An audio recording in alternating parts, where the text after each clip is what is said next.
เป็นเท่าไรบาทได้ส่งอยู่ปะชงมาแต่ว่าพอกินเหล้าส่งมาส่วนหนึ่งก็เก็บส่วนหนึ่งปะโดยส่งมาแล้วพอกินเหล้าเบิดโดยแล้วก็มาเป็นติดเหล้าซะบ่โดยติดเหล้าติดยาติดเหล้าเนาะบ่แม่นติดยาสูบนี่บ่ยาสูบแล้วสูบยาอยู่บ่สูบอะไรเห็นในได้สบายนี่น้องมา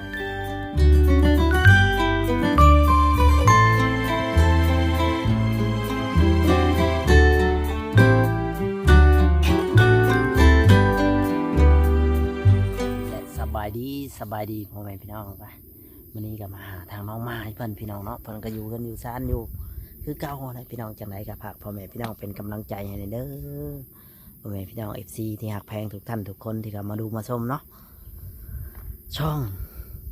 บ่าวจอยชาแนลหรือว่าช่องพ่อน้องปามชาแนลก็ได้พี่น้องเนาะมี2ช่องเนาะจังไรก็ไปเบิ่งไปชมน้ำกันกับน้องเพิ่นเลยติดตามรับชมน้ำกันฝากเป็นกำลังใจกดไลค์กดแชร์ให้ในเด้อสบายดี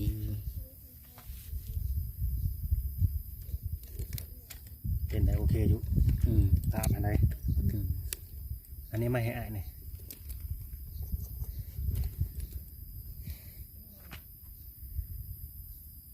ได้ลูกจากคนเลยน้องผู้เดียวผู้เดียวนี่บ่โดยจากเดือนจากปีเลยนี่ปี8 เดือนชื่อเนี่ยได้ลูกชายนะชื่อนิ้วน้องนิ้วโอ้ลูกชื่อนิ้วแม่ซื้อไม้ว้าวอยากเล่นเราทำไว้ของเล่นเนาะว้าวมีแนวเล่นในร้านหน่อยบ่ไม่แล้วอันนี้เอาตัวนี้แทนใช่เลยอันนี้ให้ลูกแทนเอามาแล้วรุดมือซ้ำน้องไม้เป็นครั้งแรกพี่น้องเว้ยที่ได้เข้ามาหาน้องเพิ่นบาจอยได้เข้ามาจากเถื่อแหละเข้ามากะหลายเถื่ออยู่เนาะเขากับโบหูได้ชีวิตของน้องเป็นจังไดเนาะอันนี้คือเพื่อนของน้องเหมือนปะโดยอยู่กันจะคนน้องไม้อยู่3 คนมีพ่อบ่มีน้องโอ้น้องบ่อันน้อยนะโดยพ่ออยู่กันพ่อนึกว่าลูก ยังมีน้องอยู่เนาะอยู่กัน3 คนอยู่กับน้องชายหลานี่บ่โดยใส่น้องชายหลาบ่นะแม่บางมื้อไปอยู่น้ำพ่อบางมื้อก็อยู่น้ำเฮาโอ้บันไดตรงนั้นนะมีแนวปิดบอกกลางคืนเนาะมีประตูได้ประตูสิขึ้นไปแล้วสิเจอประตูก่อนโดยขึ้นออกแบบมาแนวนั้นเนาะประตูก็ดิน้องไม้เป็นแม่ห้างมาดนแล้วบ่น้องล่ะตั้งแต่ถือผ้าตั้งแต่ถือผ้าน้องนิ้วเนาะโดยอันนี้ก็ต้องขอโทษขออภัยเด้อพี่น้องเด้อถ้าว่า FC เนาะที่ว่าเข้ามาเบิ่งมาชมเนาะเพราะว่าเฮาก็บ่ฮู้นะก็ต้องถามมาเบิดนั่นแหละถามเลยถามที่ไปที่มาของน้องเพิ่นเบิดนะว่าเป็นจังใดมาจังใดคือได้เป็นแม่ห้างเป็นแม่ห้างตั้งแต่ถือผ้าว่าซั่นปัจจุบันเนี่ยอยู่จักปีเลยน้องไม้19 ปีเนาะโดยพ่อของน้องนิ้วนี่ก็คือบ่ได้ตบได้แต่งบ่ได้ผูกคอต่อแขนกันสมองน้องหรือว่าจังไดมีแต่ขอบ่ได้แต่งแบบนี้บ่โดยคนบ้านเดียวกันบ่คนละบ้านโดยตอนนี้เขาก็มาเบิ่งลูกเขาอยู่บ่ติดต่อมาอยู่บ่บ่เคยเห็นครับบ่เคยเห็นอีกโดยเขามีผัวใหม่แล้วบ่มีครอบครัวใหม่แล้วน่าจะมีแล้วก็คือบ่ฮู้บ่ได้ติดต่อกันเนาะบ่ฮู้ว่าใครมีหรือบ่มี ตัวน้องไม้ได้ซะบ่ได้มีใหม่บ่คิดอยากมีบ่เอาเป็นยังล่ะน้องยังบ่พร้อมสิเอายังบ่พร้อมโดยเจ้าบ่เมื่อยบ่หาเงินเลี้ยงลูกผู้เดียวบ่เลี้ยงลูกเลี้ยงน้องอีบ่นี่ โดย บ่เมื่อย หา บ่อยาก มาแต่เฮ็ดเวียก โอ้ไปเฮ็ดเวียกหยังน้องล่ะ เฮ็ดเวียกบ้าน เป็นแม่บ้าน โดย ขออนุญาตเด้อแม่บ้านนี่เงินเดือนเท่าใด เดือน3 ล้าน อืม3 ล้านถ้วนเลยเนาะ โดย กินอยู่น้ำเพิ่นเบิดเนาะ โดย เดือน3 ล้านนี่น้องได้ส่งมาให้ลูกหรือว่าทางครอบครัวนี่เดือนเท่าใดบาทนี่ได้ส่งอยู่บ่ ชงมาแต่ว่าพอกินเหล้า อืมส่งมาส่วนหนึ่งก็เก็บส่วนหนึ่งบ่ โดย อืมส่งมาแล้วพอกินเหล้าเบิด โดยแล้วก็มา เพิ่นติดเหล้าซะบ่ โดย เออ ติดเหล้าติดยาติดเหล้าเนาะบ่แม่นติดยาย าสูบนี่บ่ ยาสูบยาสูบยาอยู่ปะ สู้ อะไรเห็นในได้สบายนี่น้องไม้แบบบ่ได้ไปหาเงินหาหยังละบาทเนี่ยคือสิมีผู้คอยหาเงินมาเลี้ยงดูใช้จ่ายในครอบครัวซะ เปลี่ยนกันไปกับน้องชาย อืมบ้านนี้ใช้น้องชายไปบ่ โดย หรือว่าไปแล้ว น้องชายเปลี่ยนกันไปรับจ้างดำนา โอ้ วันนี้น้องชายไปแล้วก็เขาก็เอาลูก เปลี่ยนกันไปแบบนั้น โดย ก็สิพ่อแต่ได้ใช้จ่ายในครอบครัวเนาะ โดย บ่ได้เก็บในน้องหลาแบบนี้เพราะได้แต่ซื้ออยู่ซื้อกินค่าฟืนค่าไฟพี่น้องเอ้ย คิดว่าเป็น ออกนมแล้วนี่บักหำนิ้วนี่ ยัง อ๋อยังกินนมปองอยู่เนาะ โดย กินนมกล่องอะนะพี่น้องเอ้ยนี่ได้ค่าใช้จ่ายของน้องเพิ่นต้องซื้อจุซื้อนมให้ลูกนี่คนหาเงินก็บ่มีพี่น้องไว้บาทนี่ อายุ19 ปี เป็นแม่เลี้ยงเดี่ยวแล้วชีวิตน้องไม้น้องไม้เป็นคนบ้านเกิดเมืองนอนเป็นคนบ้านนี่เลยบ่ บอ มาแต่ไสเนาะจินทานบ้านเกิด แม่เป็นคนบ้านพนตูมพอเป็นคนแขงขมวน โอ้ก็คือแบบ เป็นคนต่างบ้านต่างเมืองเนาะ ลูกผู้ชม แล้วมาอยู่นี้มาอันนี้ก็คือแบบเพื่อนชาตินี่ก็คือแบบผู้รักผู้ใหญ่เพิ่นซอยมาบ่ โดย อืมเป็นคนแข้งขมวนกับแข้งสวรรณเขตนะพี่น้องเว้ยพ่อนี่แข้งขมวนแม่นี่แข้งสวรรณเขตเนาะเอาง่ายๆซะเนาะ โดย ประมาณนั้น ตอนนี้คือทางน้องเพิ่นนี่ยังบ่ได้คิดสิมีไผบ่น้องเพราะ บอ นี่อยู่บ่สับผู้บ่าวเขามาหยอกมาแซว มีอยู่แต่ว่า แซวเขาก็แซวเล่นๆให้แหละเนาะ โดย ถ้าเกิดเดินเนี่ยน้องไม้เด้อถ้าเกิดมีคนสะพร้อมที่จะมาดูแลเทคแคร์น้องกับลูกนี่นะยื่นไม้ยื่นมือเข้ามาซอยน้องนี่น้องสิเปิดโอกาสให้เขาอยู่บ่แบบเขาหลับสถานะน้องได้นี่นะเป็นแม่ห้างเลี้ยงเดี่ยวลูกติดอิหยังกับบ่ชนแบบนี้นะ ยังบ่พอ ยังบ่พร้อมติ โดย เออ พาลูกใหญ่อีกจังน้อยก่อน ให้ใหญ่อีกจักปีน้องล่ะ 3-4 ปี อ๋อหรือแบบว่ามีคนสิดูแลนี่ผ่านชายไอ้ายบ่แคร์แบบนี้นะมีลูกไอ้ายก็รับได้แบบนี้น้องก็บ่พร้อมติ โดย ยังบ่พร้อมนี่นะอืม ยังเด็ก อันนั้นเดียวเนาะ บ่พร้อมสิมีไผบ่หรือว่ามีอยู่แล้ว ยังบ่พร้อมสิมีไผ อ๋อคือหัวใจก็ยังว่างยังโสดแม่นบ่ โดย บ่เปิดโอกาสให้เจ้าของบ่เปิดให้ไผอีกหรือว่ายังลืมพ่อของลูกบ่ได้บ่น้องล่ะ เพราะยันเอาไปก็ยันเขาบ่แพงลูก มายันเขาบอกแพงลูกแล้วเอาไป อย่าให้เด้อไอ้ถาม โดย ย่านเขาบ่แพงลูก แม่นอยู่ย่านเขามาแพงแต่แรกๆเนาะ โดย ดนไปบัดสิบ่แพงหั่นนะ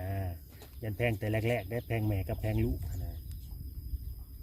ลองเลยให้ลูกเราใหญ่กว่านี้จักหน้อยหนึง ก็บ่พี่น้องเอ้ย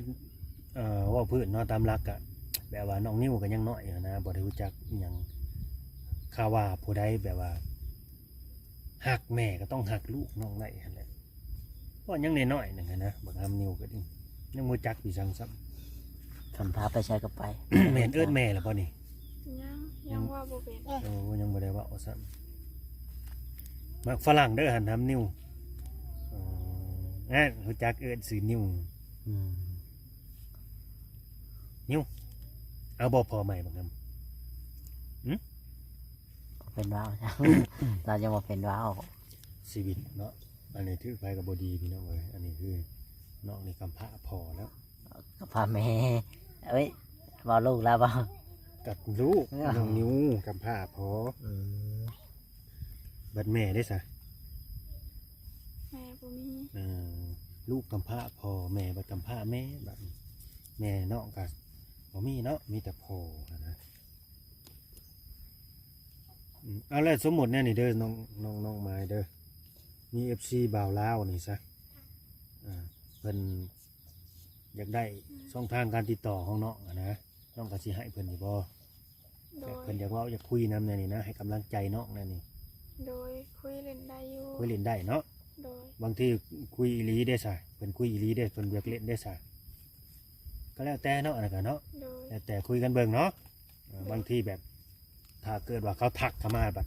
เอาถือใจน้องกันได้ซะน้องไม้เว้ยผู้นี้คือเว่าม่วนเว่าถือหูเว่าโดนใจแท้แนวนี้หั่นนะบ่แน่ได้เนาะบัดสิเผลอไปนำเขาอำลำเด้บัดสิใจลอยไปนำเขาได้นี่สมมุติเพิ่นยืนไม้ยืนมือเข้ามาได้ซะดูแล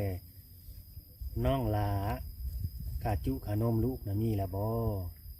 เดือนนี้มีแล้วบ่เงินซื้อนมให้ลูกเพิ่นว่าแน่นี่เด้ซะเพิ่นเสนอมาแน่นี่น้องว่ายังแลหาเงินก็บ่ทวงบ่ทันอ้ายสิซอยเจ้าเด้อจังซั่นจังซี่หาเด้นับแรกเขาก็ยืนไม้ยืนมือเข้ามาซอยก่อนบัดนี้เขาก็สิมาจิมาคุยแล้วบาดนี่แน่ได้น้องหลาอ้ายนี่ตอนนี้อ้ายพร้อมได้สิดูแลน้องกับลูกมันก็คอยเป็นขอไปได้น้องไม้ โดย แม่นบ่อยเปล่า โดย เราค่อยๆไปอย่างแหล้ว คอยเป็นคอยไป